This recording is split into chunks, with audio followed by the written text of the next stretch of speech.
everybody, and welcome to this episode of Behind the Wrestler. It is the second to last episode of 2019, and my guest at this time is none other than Mr. AJ. For those of you who don't know who AJ is, he is the referee of Hughes Academy, and he has reffed some amazing moments and some amazing matches, and has the privilege of being in the center of some amazing moments, as last night, as Ruben DeJean became Hughes Academy champion and defeated Spencer Kyle. He was there to make the 3 count and be part of that shocking moment. Thank you very much for taking the time out and telling us your story, mate. Oh, that's all good, man. First and foremost, you've probably been asked this a million times. Who, when and where inspired you to become a professional wrestler that evolved you to become a referee? Yeah, I think for me, the first time that I watched wrestling was like, this is really cool, was Halloween Havoc, WCW event in 1997. It was on TV one night, and Rey Mysterio wrestled Eddie Guerrero, and I'd never seen either of them before, but the match was just insane, and what they pulled off was awesome. It's like still one of the coolest matches I think I've ever seen. And I think just from that moment it was like this idea of like real life superheroes doing their thing, and then through that really got into the whole WCW versus NWO thing. Became a big fan of Sting, and through that started watching the WWF and the whole rise of Steve Austin and Austin versus McMahon. I think the refereeing thing kind of came about kind of accidentally. I don't even remember exactly how I started with Hughes. I think there was no referee once, and I had done some of it back in Blenheim when SCW, beg your pardon, was still running their shows down there, and I refereed a few of their matches. And then when it came to helping out at Hughes shows, one night there was no referee. So I just said, I can do it. I've done it before, and Graham chucked me in there, gave me the shot, and I'm still there now. And it's been cool. It's been really awesome, and just the moments like last night was a perfect example. It was super shocking, and just the atmosphere was just something I hadn't experienced before, so that was cool too. But it's been great. What are some of the challenges that you face when refereeing a match and trying to keep the composure in and not trying to get the wrestlers to be too out of control, but trying to reel everything in and try to uphold the rules and stuff? What are the challenges, the difficulties that you find being a referee? Yeah, I think a lot of wrestlers have their way of wanting things to go, which is totally fine. Some people want you to be more aggressive as a referee, some people want you to sort of shy back. So I think the biggest challenge is just finding out what works for the people in the ring, but also what's going to create the best experience for the audience. Sometimes you kind of have to think on your feet if the wrestlers are outside the ring and I'm sort of counting away. It's whether or not I want this match to end that way. Again, a lot of that last night. And I think, you just have, communication is key, just being very clear and to the point with the wrestlers about this is what needs to happen, this is what you need to do. I think that's probably the best way to describe overcoming those challenges. And obviously, wrestlers do pass messages through the referee to try and communicate messages across. Like, for example, if someone gets hurt, or if they need a breather, or like they think that they're hurt, so they need a couple of minutes, so they call you over and they'd be like, hey, tell the other guy, give me some time and stuff. What are the difficulties through that, because there's a lot going on, but also we're trying to not trying to give everything. We're not trying to give anything away, so trying to keep that compact and trying to keep that silent as possible. Yeah, because you kind of want to maintain the illusion and not just wander over and be like, hey, what's happening? Do you need me to tell someone? So generally, I find you got to pick your moments. Often the wrestlers will grab you. It's usually the heel will grab you and say, "I need to do this." Tell them that. If the wrestlers can't communicate with each other properly, then yeah, one of them will say, work the crowd or get some heat, that sort of thing. And I think the biggest barrier sometimes is there's the sound of the ring, there's the sound of the people. There's a lot going on, and it's just making sure you're getting the messages and getting them right. It doesn't always go right, but most of the time it does. And so yeah, just communication is the big thing, I think. What are some of your favorite matches that you've refereed, and what are your some of your favorite moments so far? Yeah. So I think top of my head, Spencer Kyle versus Ruben de Jong last night. That one drew me in as a fan because it went. I didn't know for sure the finish, and typically I do. I thought it was going to go one way. It did not, and so there was kind of this real investment. It was like when I hit the 3 count for Ruben to win, I wasn't sure if I had done the right thing, but it was like I had done it. There was no going back. I called for the bell, and just kind of the atmosphere that people, I don't think quite, it took almost a beat, a second for like the audience to go, oh, that just happened, because Spencer had been on such a hot run. And I think, yeah, just that was really cool, because that was like a moment of being a fan. I think some of the moments that have stuck out to me for just various different reasons. I think when you, Kartik, came back from your surgery, that was again something that we had been kept in the dark about, but that was a pretty emotional moment. Just knowing you and being friends with you, to see you come out the other side of that and get back in the ring, that was a special moment. I've actually had some really like cool improv moments with Graham in the ring.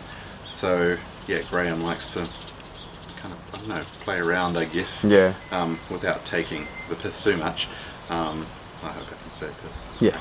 I remember we were at the Monaco Cruising Club, and I got down to count a pin for Graham on his opponent in a tag match. So I was 1, 2, the opponent kicked out, and Graham just sort of from there ended up on top of me, and then he started counting 1, 2, and then I kicked out, because I figured if I got pinned as the referee, then I'd have to leave, which is ridiculous. So it was just like this stupid, like, fun moment, but it was just things like that. And a lot of working with Cam Corbin is actually a lot of fun, because we get along pretty well, but out there it's like we're the worst of enemies.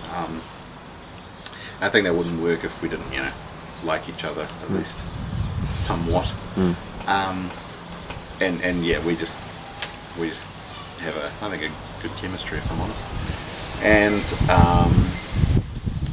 And I think ejecting him, I think I've ejected him twice in the past couple of years, but that always gets like a huge pop. So yeah, I like all of that.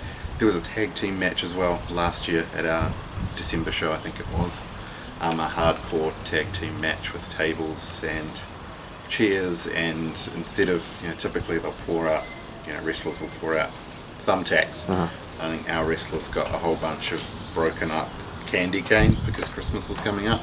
So it was Charlie and Graham and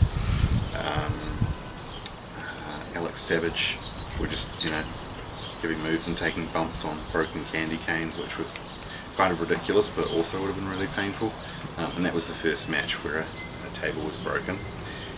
And I think the match when Spencer defeated Butler to win his second Hughes Academy title earlier this year, that was just a good time, because it was a cool moment for Spencer, but it was also just a cool moment for me. I went up and took the F5 from Butler, and I could just hear again, the audience just not expecting to see that maybe on like a New Zealand show at this level, to see the referee go up and be F5'd. So that was, that's pretty cool. Yeah, I think that's most of them. You know, you take inspiration from referees that have inspired you and that you have followed for many years. You had the opportunity to meet and obviously run into your favorite referee and been following him for a long time. Everybody knows him as Little Nate. Yep. We were in Australia for the the Melbourne show, and we were walking to one of the pop-up stores, and we happened to see Corey Graves and Michael Cole walk past, and then we saw Little Nate, and I'm gonna let you carry that on and let everybody how was that experience and meeting, getting, not even knowing that we're gonna run into him, but you got to meet him and got to have like a 2-minute conversation. What was that experience like for you? Yeah, sure. It was really cool. He was very nice. He sort of came out. I felt a bit bad because he was with his wife, and people were just handing her their phones and saying, "Can you take a photo? Can you take a photo?" So I thought to myself, I kind of want a photo. I'll get Kartik to come with me because I didn't want to be like, "Hey, wife, take this," because I just thought it was a wee bit disrespectful. But yeah, sort of, I noticed him and I was like, "Oh, it's Charles Robinson," and I was always a WCW fan. Well, always a WCW fan first, I guess. I became a fan through WCW, and that was easier to get when I was growing up in Nelson. The WWF wasn't as accessible, so I remembered the Little Nate storyline where he was dressing as Ric Flair and wrestling Randy Savage's valets and just silly things like that. And yeah, I just sort of like walked up to him and just said, "Hey, would it be okay if I get a photograph? I don't want to be a pain." And he was very, very accommodating, and said, "Yeah, sure, no worries." And took the photo. Kartik took the photo, and yeah, it was really cool. I just said, "Hey, look, I've been a really big fan since WCW and all that," and he was just like, "Oh, that's awesome, man. Thank you for saying that." And yeah, he was very friendly, and then I just sort of like let him go to the show. But it's always cool to meet people like that you've sort of watched and respected. Yeah.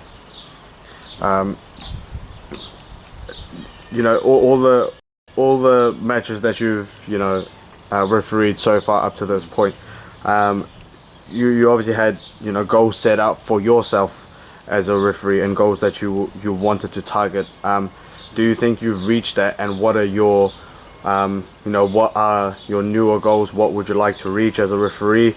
What are your goals? What would you where do you see yourself heading? Yeah. I think with refereeing, I think I didn't really realise this until last night, and this isn't just something to sound deep, but I think that was like the one thing I had left was a moment like that really drained the audience and shocked them in a good way. Like, I'm not saying they were like, oh. There was just this kind of, oh my gosh, and like kids trying not to cry and all that stuff you hear.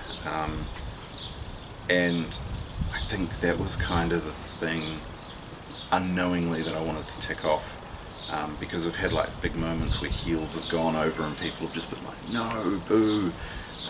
But just to really get an audience and shock them, where they're so certain it's going to go one way and then it goes completely the other way. That was a really cool moment, that kind of swerve, I guess.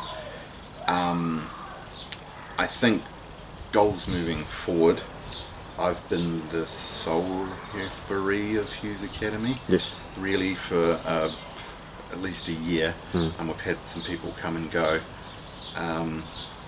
I think I would like to train up some more people and sort of pass on the knowledge I've gained and what I know.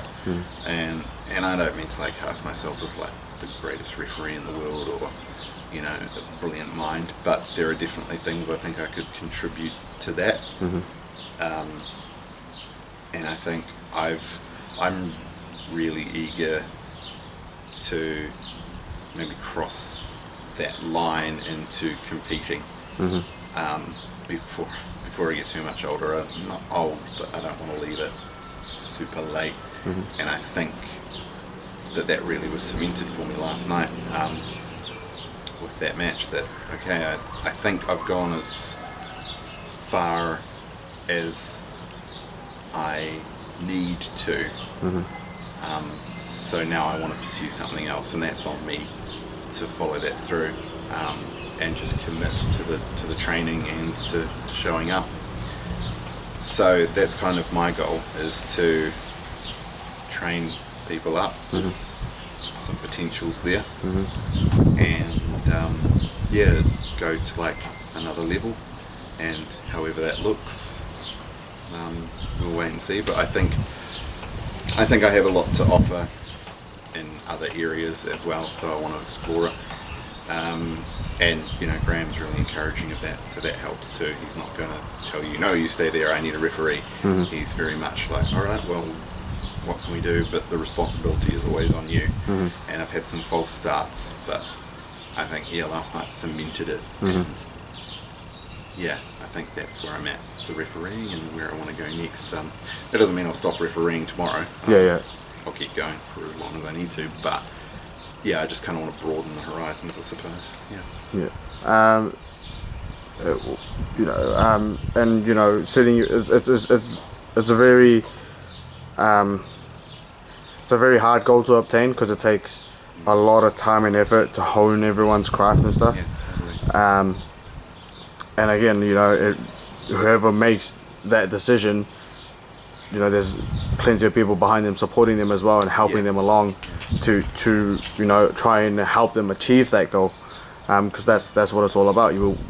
Wrestling's a big family, and we all just trying to help each other and trying to improve each other and how to be better and stuff. One of the questions that I wanted to really ask you was, as you know, as seeing it from the referee's point of view, you're seeing someone debut new and someone who's experienced. You know, as the referee being in there constantly, you know, refereeing two experienced guys to refereeing a person who's just debuting against a experienced guy, and you know, you sometimes do have two new debuts that clash at the same time. You know, what are the differences, and what are the differences between that, like being in the center of that? It is interesting. I've noticed that the biggest thing is kind of crowd engagement at the start and confidence. And I think even if you're not confident, that fake it till you make it thing, like, can work. It's easy to go out there if you're debuting, and I'm sort of talking debuting, I think, to go out there and be kind of like, oh crap, I hope I don't screw up, and if you can maybe change that mindset, and it's really hard to I'm gonna do this, and you know what, this is how it's meant to happen. I remember a quote from Vince McMahon. I don't know if you've heard of him. He runs WWE, a small indie promotion in the States, and he once said about being live was that, you know, if you come down to the ring and you trip over in the aisle, or you slip off the stairs getting into the ring, or you trip yourself up going through the ropes, it's just like that's what I meant to do. Just own it. And I think that's the big thing, is that when you're debuting, I think it's you're trying to remember not to get everything wrong, and sometimes it can be just trusting in the process and letting yourself go a little bit more. I think it's just like, I'm not sure if I want to give everything yet.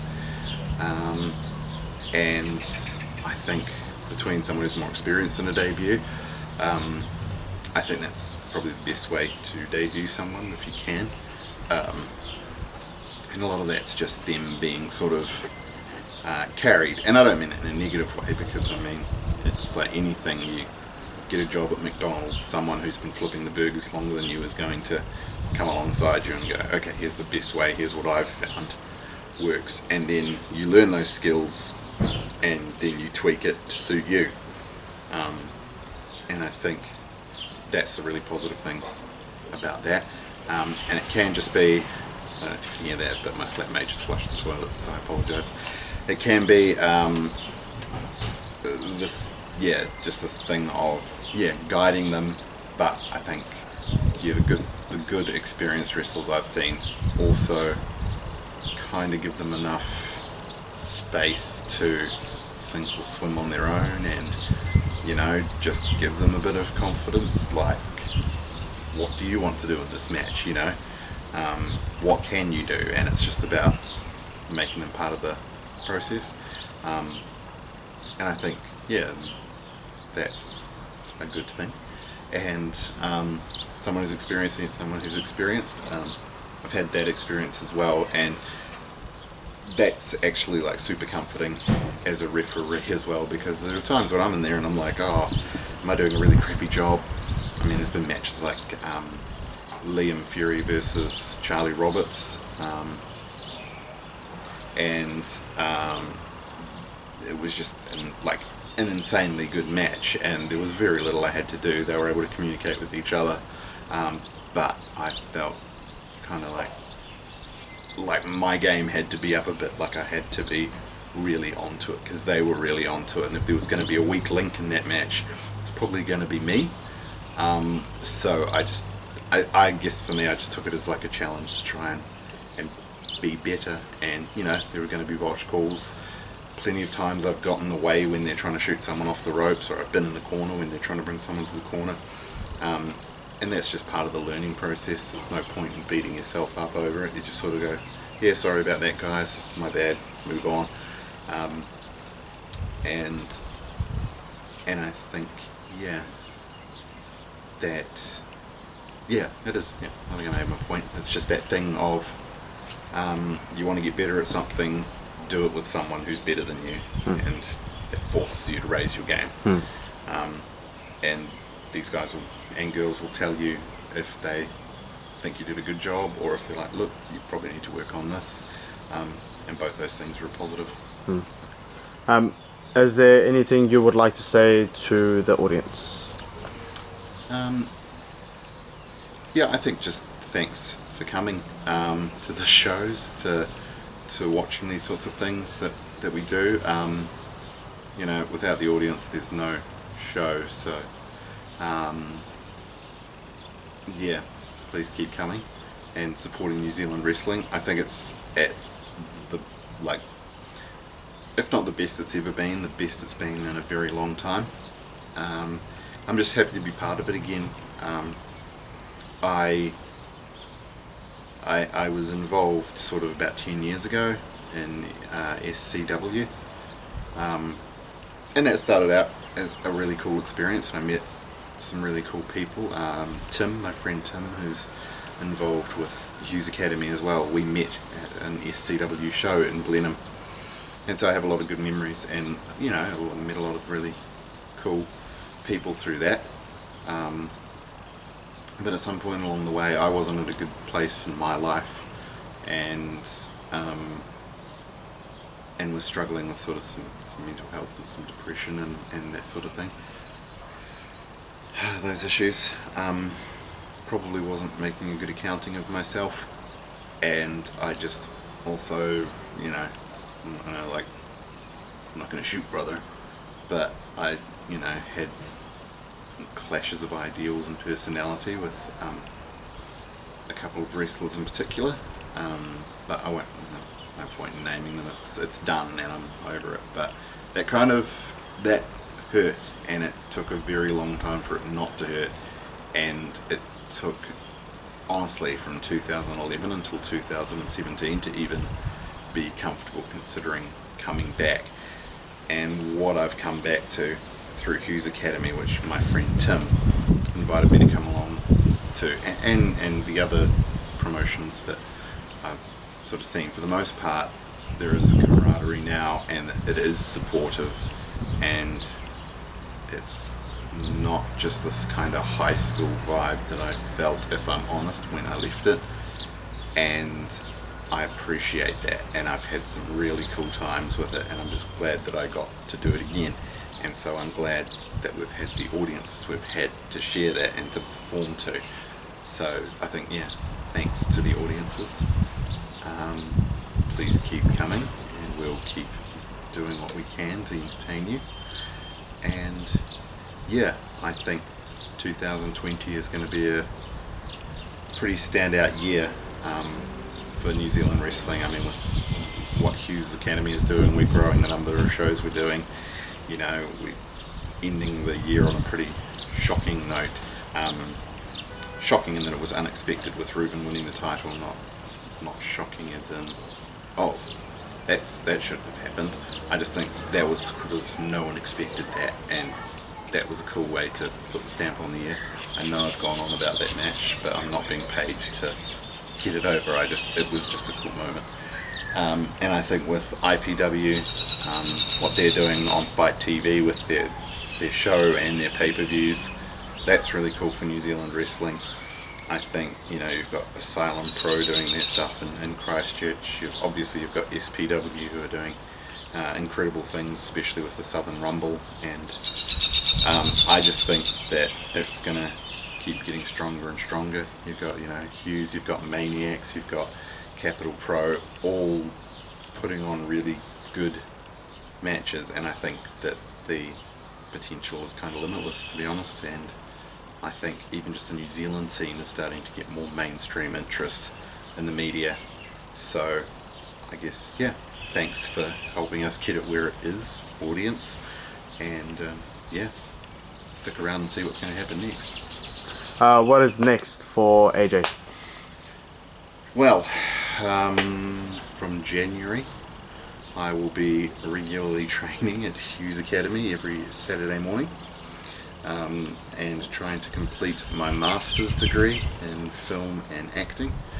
So it's going to be pretty full on, but I'm going to be able to balance things better, I think, in 2020, and I'm really looking forward to that. I think a lot of stuff has aligned really well over the last few years, and especially this year, to get me to a point where I'm like, right, I'm ready to just go after these things I've wanted to go after for a very long time.